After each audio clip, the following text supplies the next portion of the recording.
288 people arrested. They're not reporting the real numbers. The numbers are segmented and they are fictitious. I started my career in 1997 in the United States Border Patrol. It was one of the most violent times in recent Border Patrol history. I made my bones and my reputation on that border. I believe what is happening on the border today is intentional. We have people in the United States of America that breed children in order to sell them. Our own government is facilitating the absolute destruction of the American immigration system, and I can prove it point by point. I'm unafraid to speak the truth. This is just data-driven and experience-driven. إذا ممكن تعرفنا عن حالك؟ طبعا اسمي أديب كنيس. أنا أصلي من فلسطين، مواليد هاي البلد، وهي بشتغل بشرطة باريسون. اللي لفتني أنا بلباسك أو الزي الرسمي حاطط علم فلسطين، يعني فاهمني كيف؟ فيك تحكي لنا شوي يعني ليش حاطط العلم وفيدباك من الزملاء تبعك لما شافوا هالعلم؟ طبعا احنا بنمثل طبعا أصلنا، طبعا أهلي فلسطينية، أنا فلسطيني، بعشق بلدي كمان فلسطين. فيك تحكي لنا قديش صار لك مع الشرطة بباترسون وشو اللي خلاك يعني تنضم لشرطة باترسون؟ هلا أنا داخل بالسنة الثالثة مع الشرطة، اللي خلاني انضم احنا عندنا جالية عربية كبيرة. نعم. بدنا نشارك طبعا مع في الحكومة وفي هاي الشغلات في الدوائر مشان يطلع لنا اسم. نعم. يعني يصير لنا صوت بالولايات المتحدة. نعم. والحمد لله هان باريسون يعني بيحترموا العرب، بيحترموا الميدل ايسترن كلهم، يعني بيلبوا لنا كثير طلبات، بيساعدونا كثير في اي حاجات زي هاي في باريسون بيلبوا لنا اياها. They make it possible. كشرطة باترسون وكعرب تقريبا قديش في يعني عناصر من الشرطة بالعرب موجودين ومن أي جنسيات أو باك جراوندز؟ في بحدود 15 شرطة عربية. والله. يعني فلسطينية، أردنية، كثير أحيان بصير في ناس ما بيعرفوا يحكوا إنجليزي، بيطلبوا على الشرطي بيحكي عربي.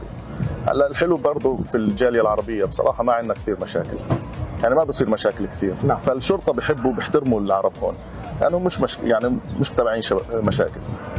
بتنصح اللي عم يحضرونا ينضموا للشرطة بشكل عام كعرب؟ دائما في خوف بيقولوا شرطة وما شرطة وهيك. شوف يعني الحمد لله هي شغلة كويسة كثير. خطورة بس يعني المستقبل كويس، وإذا بدنا يعني نعمل اسم لحالنا لنفسنا هون، إحنا مسمين هاي بلد مثلا is my country مثلا. بلدنا مزبوط. لازم نخدم فيها، لازم نشارك. The Minneapolis Police Department swore in new officers. And that includes its first ever female Somali officer. Ben Henry was there and shares what she and other recruits hope to accomplish. Lots of hope there tonight, Ben. There is. The department now has its first ever Somali woman officer and permanent resident, which is a non-citizen who's lived in the community since she was a child. Lindsay, you said it, one word that was used a lot tonight, hope. Mayor Jacob Fry says he sees and feels the department building back up, not just in numbers, but in culture.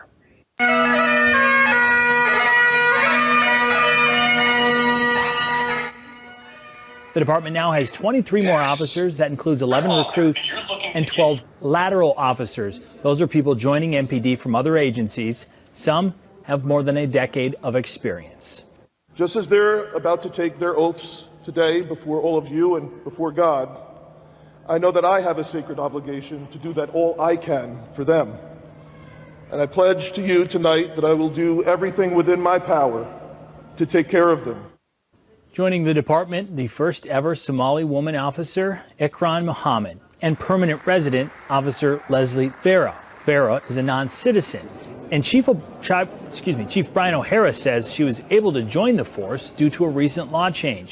The two reflected on a big night and new career. I didn't see anybody that really looked like me, Latina. I'm sure there was, but I didn't see that. And I was like, I want to be like them. And I want to have that face for my people that look like me. This is what I wanted to do, and it was very challenging. That's why I'm here, and I want to be to be a role model for girls who look like me, so they can say, I can do it too.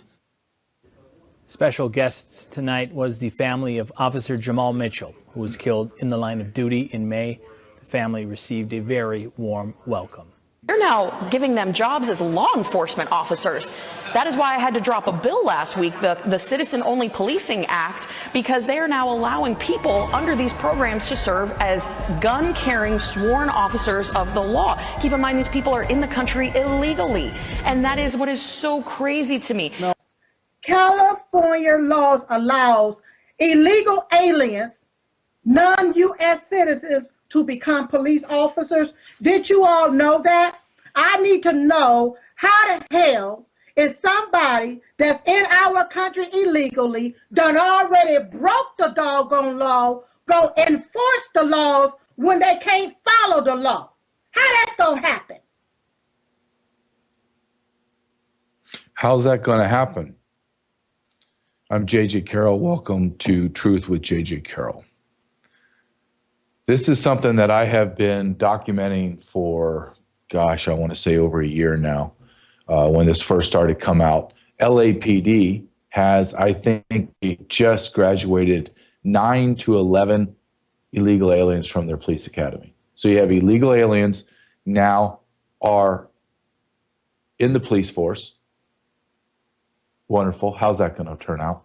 Now you're bringing people in that are legal residents and allowing them to be police officers against the law with split loyalties. They don't have a loyalty to the Constitution. I don't care what they say. I don't care how they put their hand up and swear. Did you hear what the female Latina, as she called herself, for her people? You have to listen to the very specific words they use. My people. The Somalia little girl. Well, I want them to see me and see that they can do. What is it that you think that you're going to do, sweetheart? Because I'm going to tell you, there isn't an officer in that department that want to go out in the field with you. That's the truth. You partner me up with those, I would tell my sergeant, sorry, sergeant, not going to happen. Not going to happen unless you order me. And when you order me, I'm not responding to any violence. You can send me to any kind of crime and take a report, but I'm not going into danger with those two. First, the Latina is overweight. She did not meet or surpass any of the requirements. I'll guarantee you that. The little Somalia girl that's about 5'1" and about 114 pounds, that is not going into war with me. And then here's something else that you need to know about my people. When you're in law enforcement, there are no my people. Could you imagine if I, the big white guy that used to wear the gun and the badge and the uniform, said, I just want my people to see me. My people, the white people, the Native American people that I have the blood. I want my people. How do you think that would go? And when you're out there patrolling, they're all your people. But what you're saying is you have a bias already, and you can't have a bias in law enforcement. And they're going to find real quick the Latina. When the Latina goes in to arrest her Latino males, they're going to run right over top of her. Right over, because they have zero respect for weakness. The Somalia's going to run right over that chick. Let me tell you what those other two girls are going to do. And I call them girls because they're little girls playing in a man's world. Do you know their very first, if they even get the chance, they don't get taken over. Do you know their very first weapon they go to? Their gun. Why? Because it's justified. Well, why is it justified for them to go to their gun and pull the trigger? Well, because any altercation they get into, they're the weaker of the two. So it's now justified to be able to pull their weapon and shoot. You're telling me, looking at those two people, that the standards aren't lowered? Come on. We're going to have that discussion. That's the hill you're going to die on. Then you take the Palestinian man wearing the Palestinian flag on his vest. What in God's name are we doing as a nation? What are we doing? I wouldn't go out and patrol with him. Just tell him, no, I'm not going to be with a racist. I'm not going to be with anyone that's going to wear a color of a flag other than the United States of America. I'm not going out with him. Pound sand, Sergeant, Lieutenant, no. And as I rose up in the ranks, if someone came to me, I would say, first off, someone in my authority, in my chain of command, take that flag off your chest. That is a direct command, and if you don't, you're insubordinate, and I will go for your gun and your badge. You understand me? But no, we're going to celebrate it for diversity. Tell me how diverse you're going to be, or how good you feel as a Jew when the man that's coming to take the arrest report, or take the accident report, or take a he said statement, and he's wearing the flag that wants to murder you. Hell, how do you feel if you're a veteran coming back from the Middle East and you have this guy is now inflicting the law onto you? All of this ends bad. All of it. You may do it. You say whatever you want. I don't care. I'm telling you, without a shadow of a doubt, all this ends bad. All of it. I have no problem with women being in law enforcement, but you have to meet the requirements. I'm 6'3", 220 pounds, with my boots, my gun belt, my vest, about 245. If I need to be carried or drugged somewhere to behind shelter so I don't get shot, which one of those two chicks are going to do it? Come on, answer me. Those women could drag 245 pounds of dead weight. Drag me. Do you think they're going to be able to put me on their shoulder and carry me? If I enter an altercation with, say, 4 men, and I have little sweetheart with me, how she's going to be, I'd rather her just get knocked out immediately, because she's just going to get in the way. Don't tell me that they're going to turn out to be great law enforcement officers. Don't. They're going to end up in public information. They're going to end up in any administrative duty you can imagine. It's just a wasted space. You just check the box as a police department to have diversity. Diversity, equity, inclusion. Good luck. Good luck. When the bell rings in life and you're getting your crap pushed in and you're getting your head caved in, or someone's doing a home burglary and they got you tied up, don't worry. Little Somalia and the Latina are going to show up.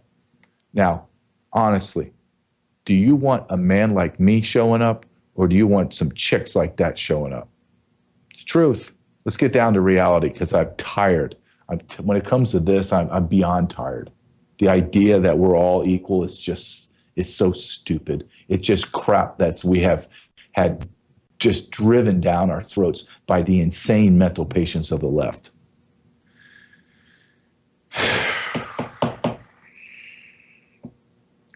Some jobs are for men, and some jobs are for women. Is that a broad, do I mean every woman? Nope, there are anomalies, and they are very, very few. Thus, they're called an anomaly.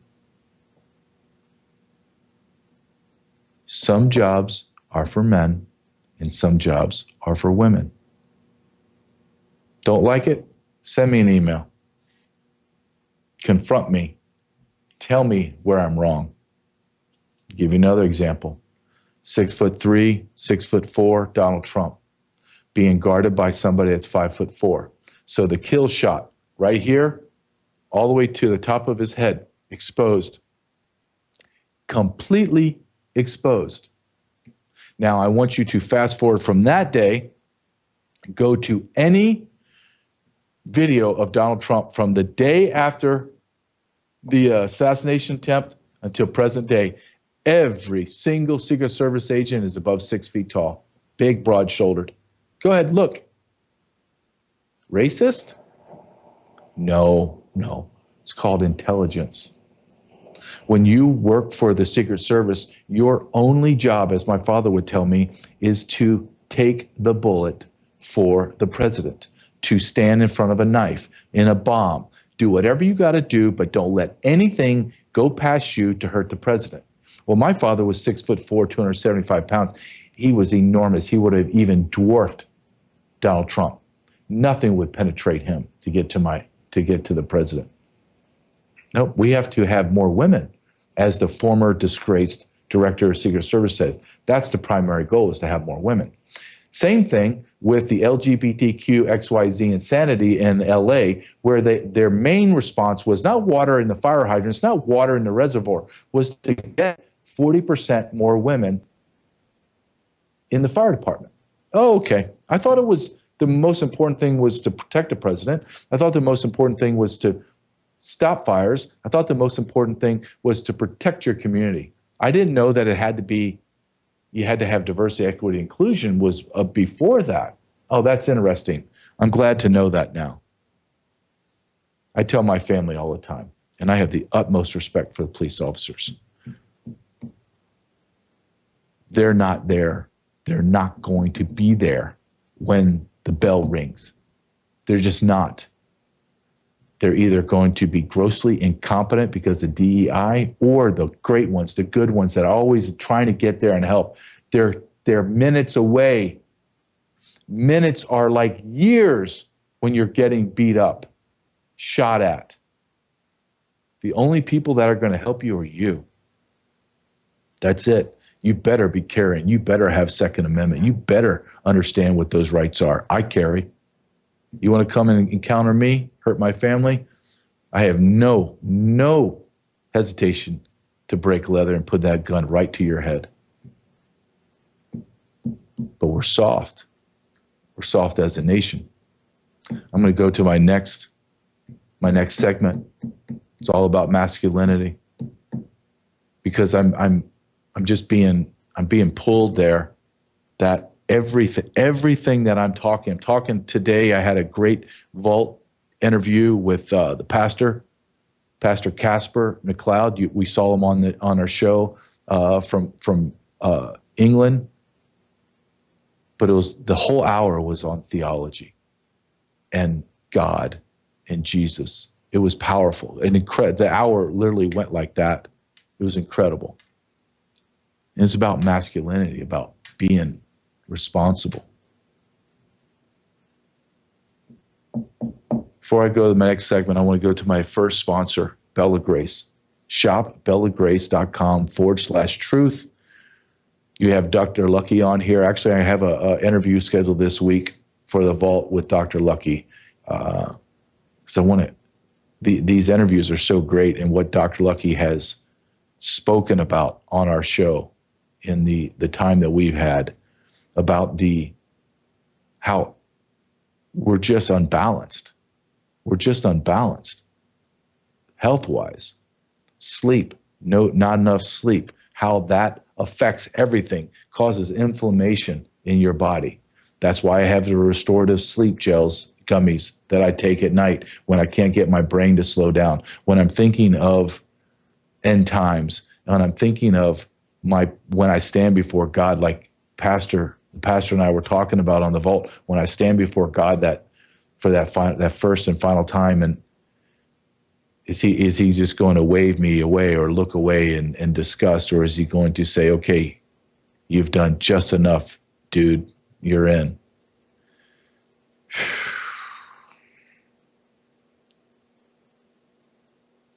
But Dr. Lucky's saying,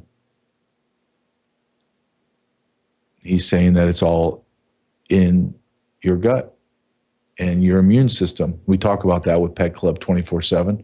And one way that he says that combat the sleepless nights and the inflammation that is destroying our health is the elixir. I just got it last week.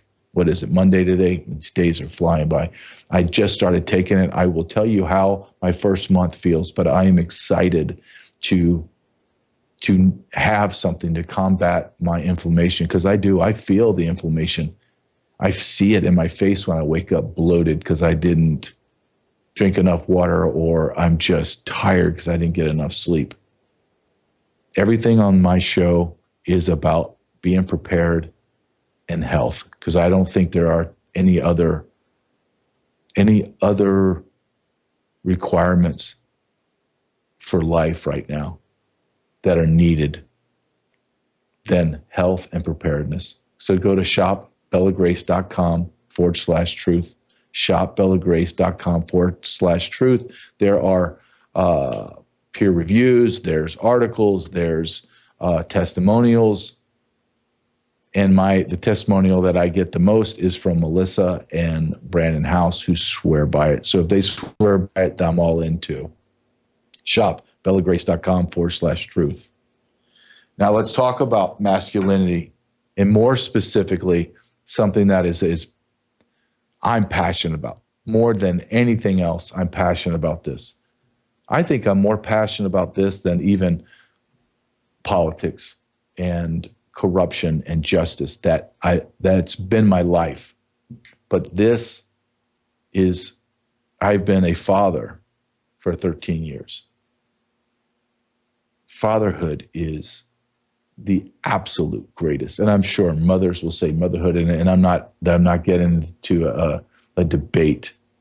I'm just saying, from a man's perspective, fatherhood is the greatest single thing that has ever happened to me, period. And I've lived an eventful life, I should say. Not conventional in any way. Eventful. Extreme highs, extreme lows. Some stuff in between, but I've had my share of highs and lows. The single greatest day was becoming a father. Holding my little dude, my dude. Man. So I picked some clips out today, and I saw these. I just started going through, and there's days where I go through and I see stuff and I pull it and save it for later, and I have this folder for it of things that I would like to talk about later. And I saw this. This is an interview from actor Anthony Mackie. I believe he is the new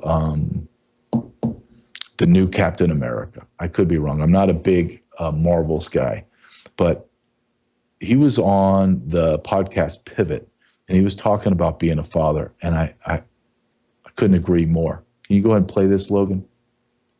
I keep my boys humble. Like, my boys have never had a pair of Jordans. You know, my boys don't do all that internet fly. I'm like your kids. And no, I don't give a. I could be the biggest star in the world. Do not let me catch you being stupid. Mm-hmm. Do not. And my oldest gets it. My 15-year-old, he tells the other ones, he's like, yo, don't make dad mad. Because once you get one that's right, he's going to straighten the other ones out. Mm-hmm. So it's just that thing of, in the past 20 years, we've been living through the death of the American male. They have literally killed masculinity in our homes and our communities, for one reason or another. But I raised my boys to be young men. And however you feel about that, you feel about that. Right. But my boys will always be respectful. They will always say, yes, sir, yes, ma'am. No, sir, no, ma'am. They will always say thank you. They will always open a door for a lady. They will always make sure that their mother is taken care and provided for. They will always be men. And that's always, since they were 2 years old.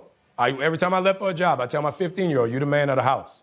You make sure these doors are locked every night, this alarm is on, you text me or you call me every night before you go to bed and you wake up. I love that. Because we're men. If I'm not there to protect, he got to be there to protect. Because you can have all the money in the world, climb through the window, that money means nothing. Right. You can have all the celebrity in the world, jump through the door, that celebrity means nothing. Yeah. So you got to have a little guard in there, you know? And so for me, it's always that idea of American masculinity is very different. Hold up. Limitless. Did anything he say wrong? That man say anything wrong? Nothing. Everything was spot on. Masculinity, American masculinity is dying. They are trying to kill American men and our masculinity for decades now. That's not That's just not my belief. 77% of all single men from 16 to 24, 77% can't join the military because they're obese, they're drug addicted, they have some kind of mental issue, something. So you're telling me that they haven't poisoned our young boys that are supposed to be war-fighting men? Poison them through nutrition, poison them spiritually, poison them intellectually, poison them through God, the lack of God. They poisoned them. Above 70%, going to 80% of our boys, 16 to 24, that should be going into the military and fighting to secure our sovereignty and our freedom, they can't. 50% of that 70+% have 2 or more ailments, meaning obese and mental illness and some physical disability. I mean, you can just go on and on and on. Look around. Next time you fly, next time you go to the mall, next time you go to a ball game, just stop for a second and look around and focus on men in their mid-20s to 30s down, and be ready to be shocked. Shocked. I'm not talking, look, I battle every day. I work out every day because I eat like a garbage can, and I'm fighting. That's my biggest fight my whole life, is what I eat. But I'm working out. I'm not obese. I'm talking about people that are obese. And Tucker Carlson had this discussion with a nutritionist on his show, a doctor, and he said, the doctor said, when you look at these people, do you have a visceral reaction? Meaning, do you go, oh, look at them, they're lazy and they don't do? Yeah, he goes, I do. I'll be honest, I do. And I was watching this, going, you know what? I have the same thing. It's wrong. And the doctor said it is wrong. You know why? Because they've been poisoned. Everything has changed. Our metabolisms, our organs, the way our bodies worked has been manipulated through vaccines, mRNA, and the food. Really? You don't think so? Can you go back? I grew up in the 70s, born in the 60s, grew up 70s, 80s childhood. Go back and look at those pictures. Go back and look at the still pictures. Go back and look at the black and whites. Go. I dare you. I challenge you. And I challenge you to find someone obese. They're not there. They're not there. So what happened? Is it just America just so fat and lazy that we just jammed food in our face and just got done? Or were we poisoned? I think it's obvious that we've been poisoned.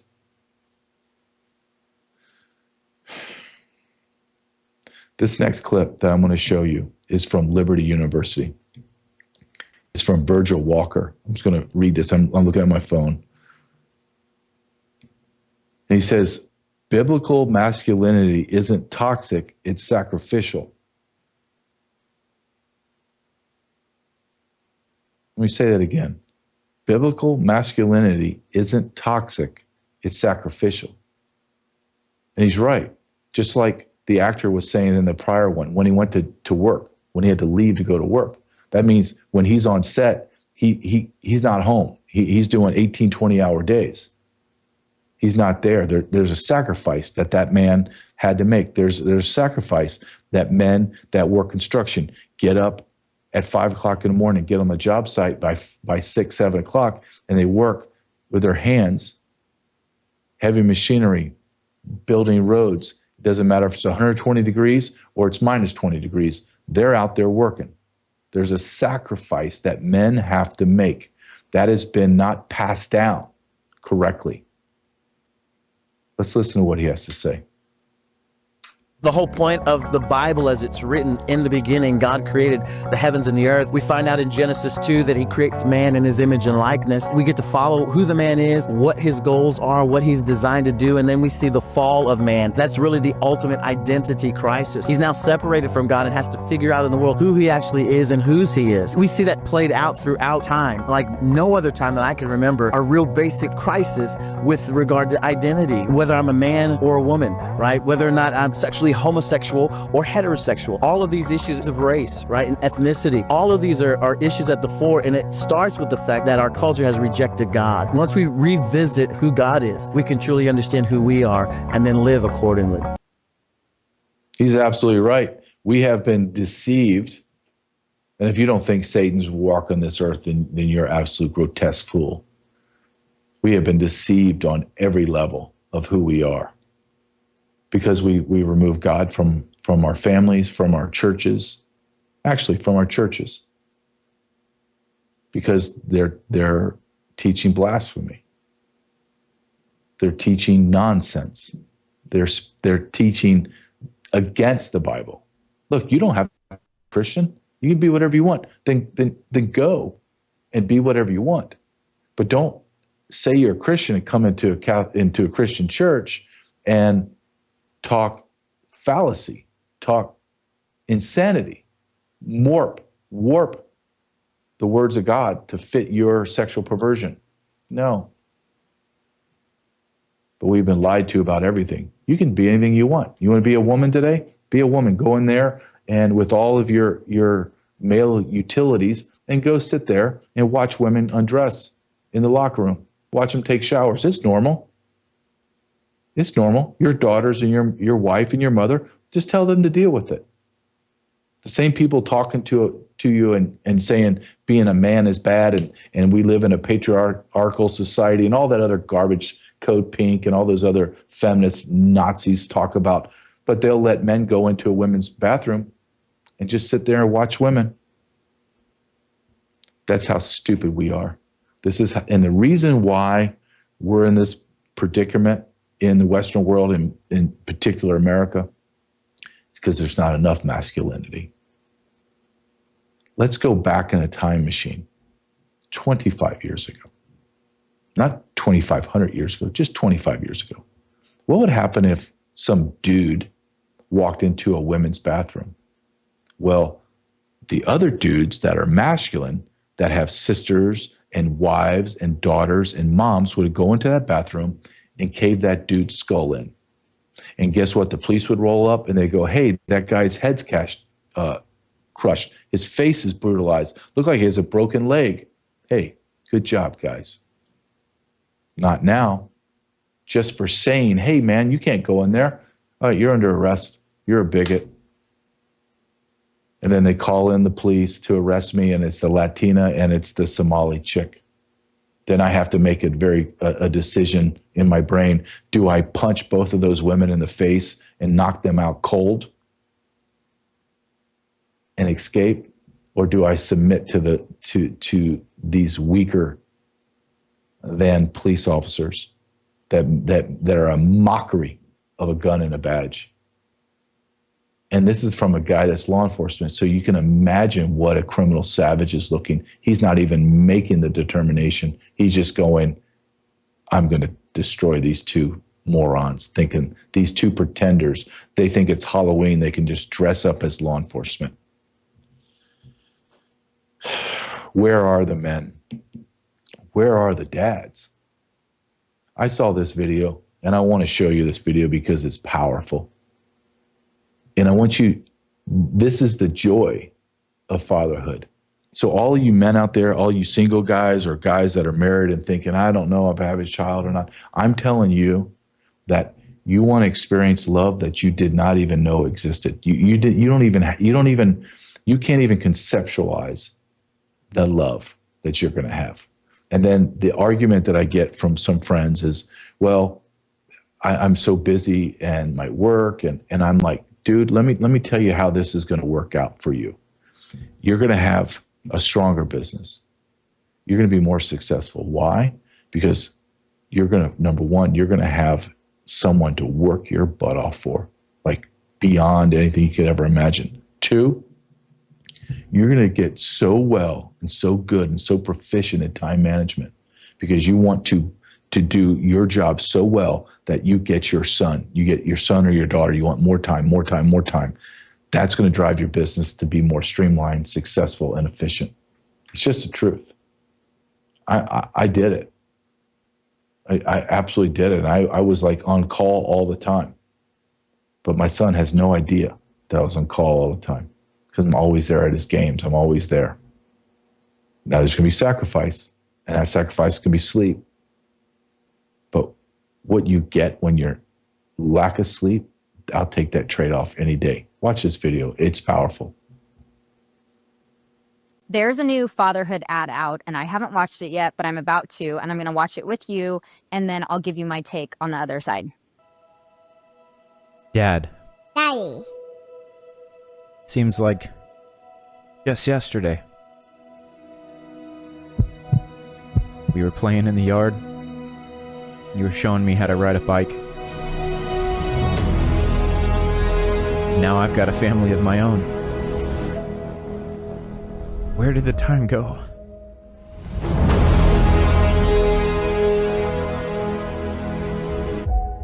I just wanted to say, thanks for everything. Thanks for everything.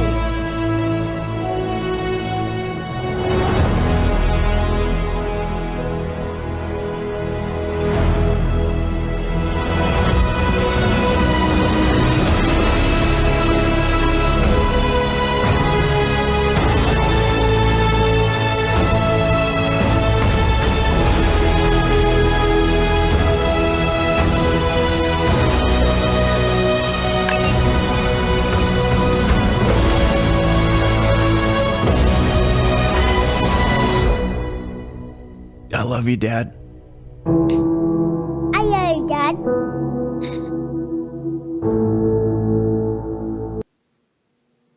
Makes you want to cry when you watch that. And you hear that little squeaky voice, I love you, Dad. For my dude, I call him a little dude. He's just my dude now. I played for him and my wife. I said, look at how much has changed in a year. And he started track, right? So there's a voice message from my wife and from my son telling me about his track meet last year. I was filming my documentary, What is Treason? And I missed his track meet, which is if I had 100 events, sporting events, school events, whatever.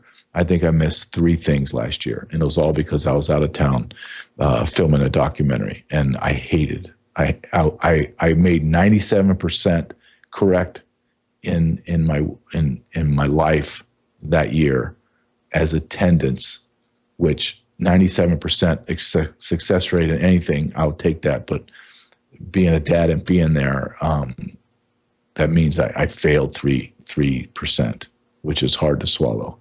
But my son, in 1 year, went from this very squeaky voice, like a kid, a boy, to now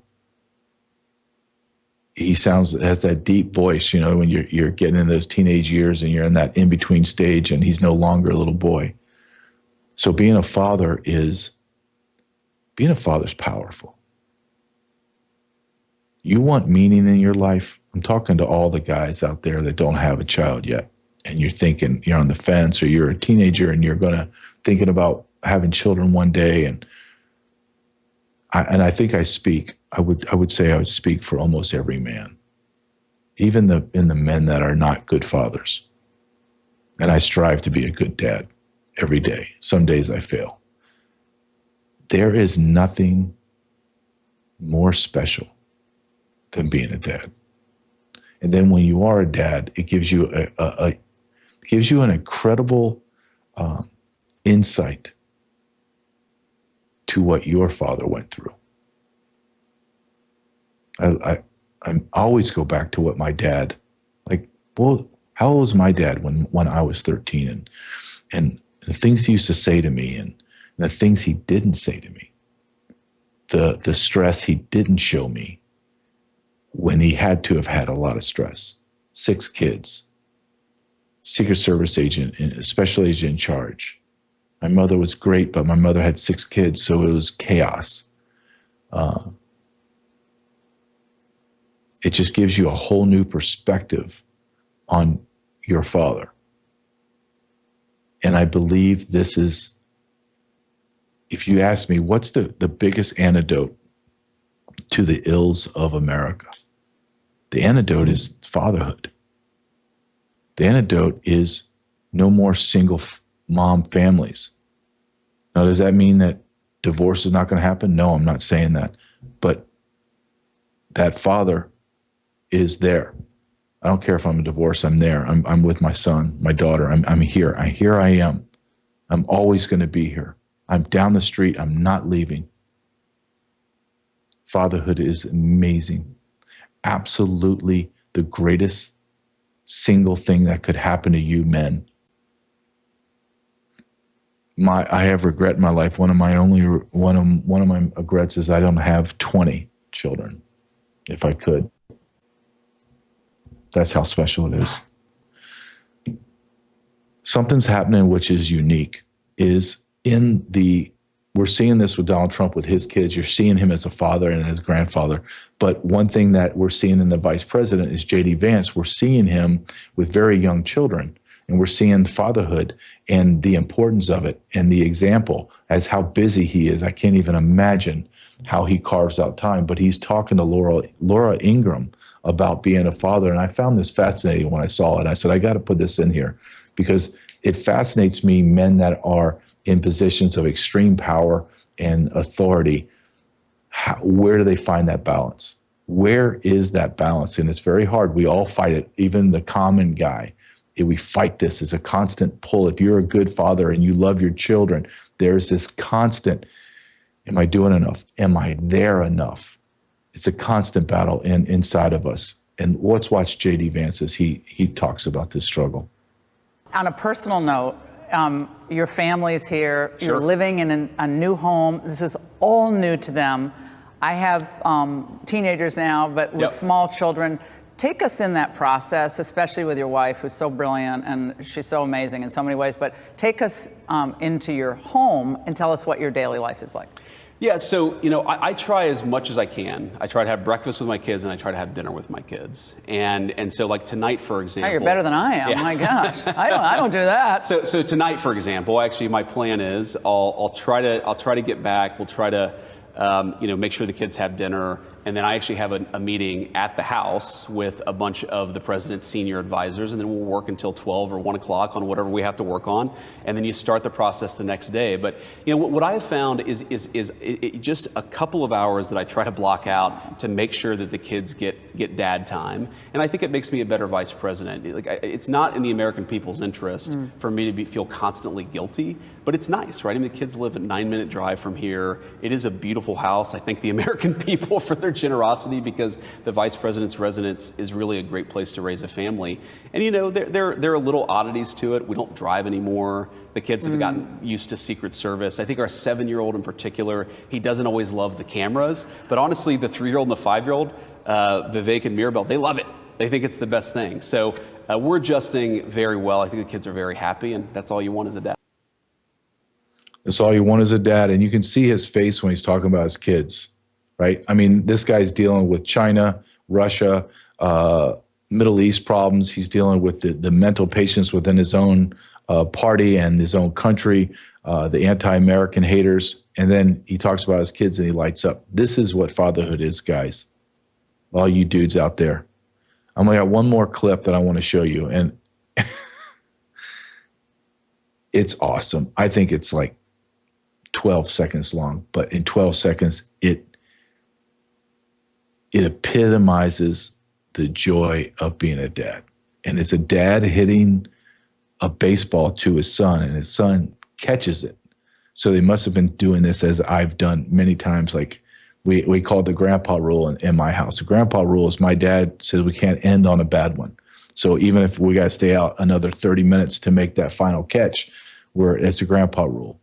And just I want you just to listen just listen to the father's pride that he has. And then I want you to listen to it's a laugh, but it's a giggle. You know, like these little boys have that little laugh giggle. He's just so happy. Just watch. This will make your day. Ah! Come on, boy! Come here, boy! Good job, boy! Good job, man! There you go, high five! Hey, Logan, you play that one more time. That's worth watching twice. Ah! Come on, boy! Come here, boy! Good job, boy! Good job, man! There you go, high five! There it is. Nothing gets better than that. Nothing. You tell me, you listen to that man, and you think whatever his job is, sold a lot of stuff and got a bonus, got promoted, whatever. You're telling me that wasn't the best thing that happened to him that day, that week, that month, right there, that year? Yeah, I place my money on that every single time. We talked about Bella Grace, and we're going to talk about Pet Club 24/7 too, because this is important. This is about your immune system, it's about your gut, it's about being prepared. Like that father you just saw laughing with his son and throwing the ball, hitting the ball to him. Can't have that memory if I am laden with illness. You just can't. So you have to be healthy.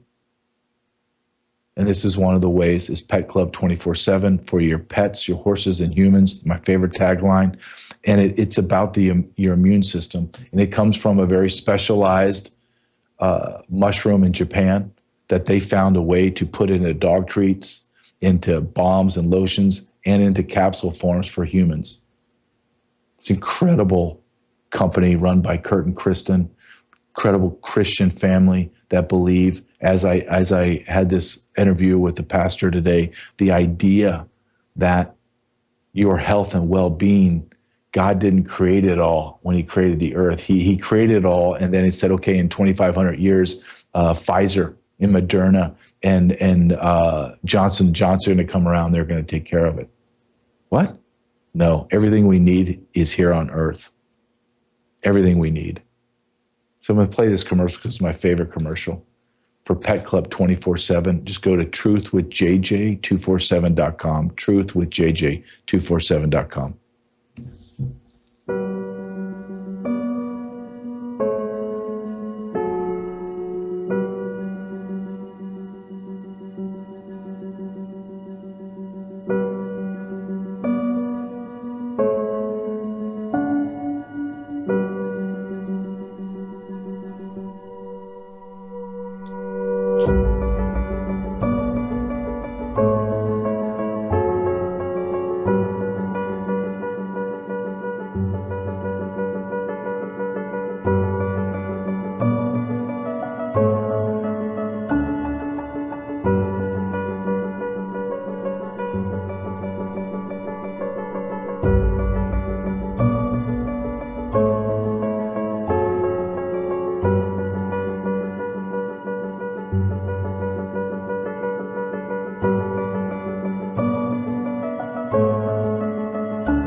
Favorite part, obviously, is a young boy on his dad. You can hear his little giggle, his smile and his giggle. You can almost hear it.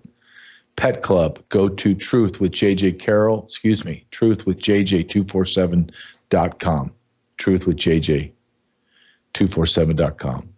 Now, I'm putting out on the vault on Thursday. You want to talk about masculinity, you want to talk about intelligence, you want to talk about being bold, and you want to talk about courage. But even more than that, you want to talk about somebody that has wisdom. Wisdom. We're all striving for that. I don't have it. I don't have wisdom. I pray to God for that. You go back to the Old Testament and even the New Testament, people are praying, God, give me wisdom. Give me wisdom. Please, above all, give me wisdom. Because it's so hard to obtain.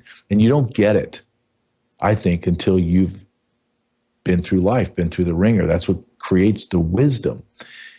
And one of these men that I spoke to that has this, I won't say a gift because it is a gift, is the retired Colonel Douglas McGregor. You've seen him on Tucker Carlson, you've seen him on Fox News, you've seen him everywhere because people desire to hear his wisdom. So I knew or have known Douglas McGregor since July when I interviewed him for my documentary, What is Treason? And he was gracious enough to come on The Vault and give me an hour of his wisdom. Here's just a little bit of it talking about the cartels. Amazon for a while there was subbing out a lot of their stuff. People were driving weird cars with no Amazon markings. Now Amazon owns everything. The cartels are doing the same thing that Amazon did. Cartels figured out we have waste, fraud, and abuse by subcontracting. No more. We're going to have complete control of everything of where our products go. So you were right. When that border gets locked down, will it get locked down completely? I don't know, sir, because I don't know if we're all in. I really don't. All in is going to the ports of entry, putting the military there, multiple checkpoints, no corruption, as you stated, rotate battalions in and out of so there's no time to get corrupted, if you will, because the money's so great. But once we clamp down, this is $1 trillion business. This is not billions of dollars. This is trillions through narcotic and human smuggling. They're not going to stop. They're going to go to war. And when that spills over in America, I believe America has no concept of what is facing them. And I believe it's going to be a massive wake-up call to America. No, I agree with you. And I've actually said publicly that I think the president should go to Congress and ask for a declaration of war on the cartels so that we can mobilize the necessary assets. It becomes a national issue, which is what it has to be. People that are in Overland, Kansas cannot be allowed to ignore what's happening. No. They're part of it. They have to be in on it. That's something we need to do, but it hasn't happened yet. Maybe it will happen down the line. I don't know. But the longer it takes, the more dangerous the situation becomes, as you point out. And I always tell people what happened when Pancho Villa's 2,000-man force crossed into Arizona and attacked. Only a few people were killed. Only a few, 11, 12, 16? I always tell people that the town they attacked in Arizona had a few soldiers in it, but most of the troops were gone. And that's one of the reasons that Pancho Villa attacked. He was trying to get access to the arsenal there so he could equip more of his men. Mm-hmm. And in addition to the soldiers who came out to shoot, the town's population came out with weapons right next to the American soldiers, and they shot and killed many of these Mexican quote-unquote bandidos. What was the response? Woodrow Wilson mobilized the entire National Guard and put 100,000 National Guardsmen on the border. 100,000 National Guardmen. Why? Where is our resolve? Where is our resolve to close our border down, to shut it down? I don't want 100 people. I don't want one person crossing the border illegally. And that was our discussion with Colonel McGregor, was the response of our government, what should be done, and what should be done immediately. And that is a man of incredible intellect, experience, and wisdom. You can find the rest of that interview. I'm going to show it the rest of the week, parts of it, but it was about a little over an hour. And you can go to the vault at worldviewtube.com/JJ. That's the best way, or one of the best ways, to support Worldview Tube, is to go to the vault. Get a subscription base. This is what keeps, quote, the lights on.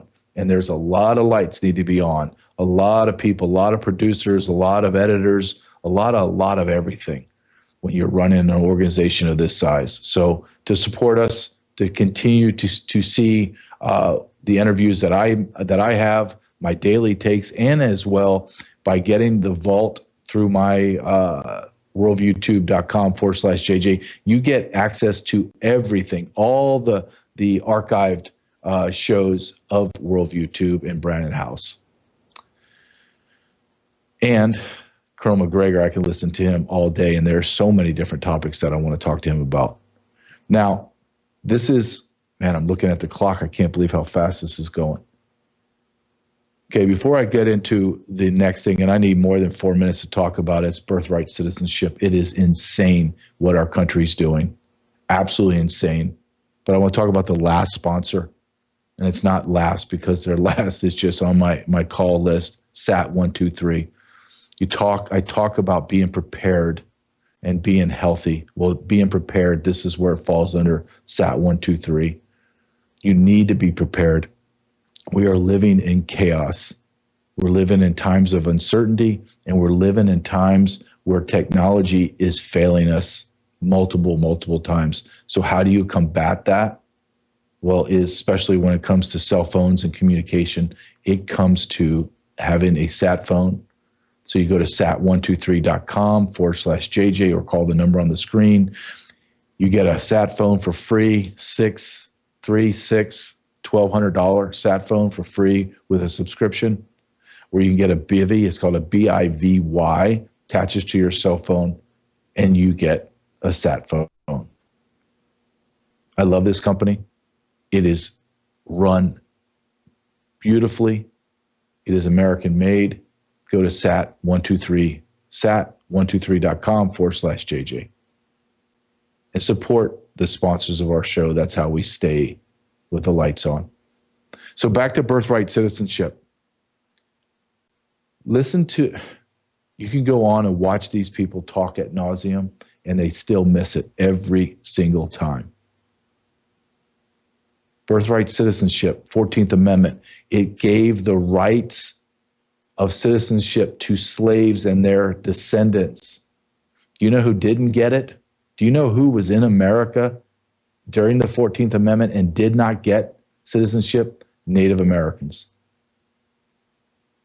So now I'm supposed to believe that illegal aliens from every country on planet Earth gets to walk over to our country, drop a child, and they get citizenship? You're actually going to have that argument with me?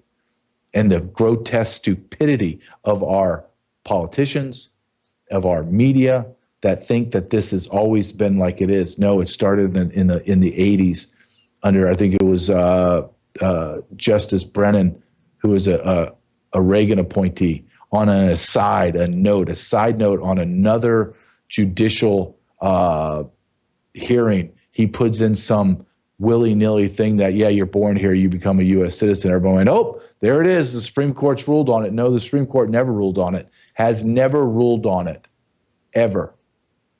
Logan, can you play this with the AG, the Attorney General from South Carolina? Can you play that quick one, please? What is your office doing right now to prioritize the end of birthright citizenship? Well, obviously, we joined this brief to the Supreme Court that you just talked about, and this is something that I've been looking at for many years. Obviously, 160 so years ago when they passed the 14th Amendment, that amendment was rightfully designed to bestow citizenship on emancipated slaves, which needed to happen, but it has been misinterpreted over the last 160 years to incentivize the ridiculous notion that somebody can come to the United States in the dead of night, drop a child like an anchor, like a boat drops an anchor, and all of a sudden they have been bestowed citizenship for henceforth evermore. That was not the intention of the framers of the 14th Amendment, but somehow as Americans, we have somehow gotten into this belief that this misapplied constitutional belief is somehow the way it was intended, and that's simply not the case. And so this executive order has created a vehicle for us to go to the Supreme Court to get clarity on this issue. And I understand it can be a very divisive issue, but think of the conduct that it is incentivizing and the type of problems it has created for America over the last several decades. The 14th Amendment makes this very clear. It's two-pronged. I learned this in immigration class where I had to pass in order to get my gun and the badge. And it goes like this. An individual must be born in the United States of America on her soil, and, not or maybe, and be born under the jurisdiction thereof, meaning of what country has jurisdiction over that individual. It's going to the Supreme Court. Do you trust the men and women in black robes? Buckle up, America. It's going to be a wild ride for the next couple of years.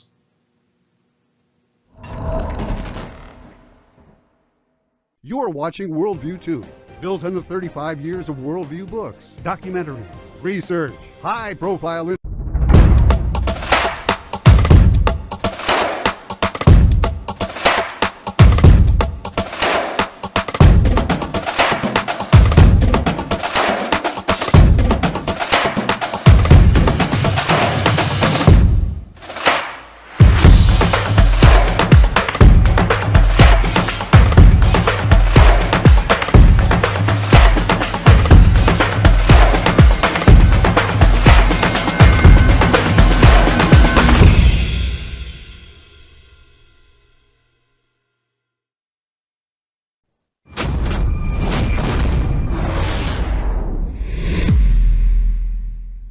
All right, welcome to Code Blue with Dr. John and Brooke. It is March the 24th, 2025, so we're moving right along. This year is going by very quickly, and so we're going to talk today about who is going to be put in charge of the CDC. That's our primary focus today, but we're also talking about the FDA and the NIH. These are three organizations that are very pivotal in our pursuit for justice and for medical freedom. And so we know Robert Kennedy Jr. is there as the Secretary of Health and Human Services. And that the Health and Human Services Secretary is over multiple agencies.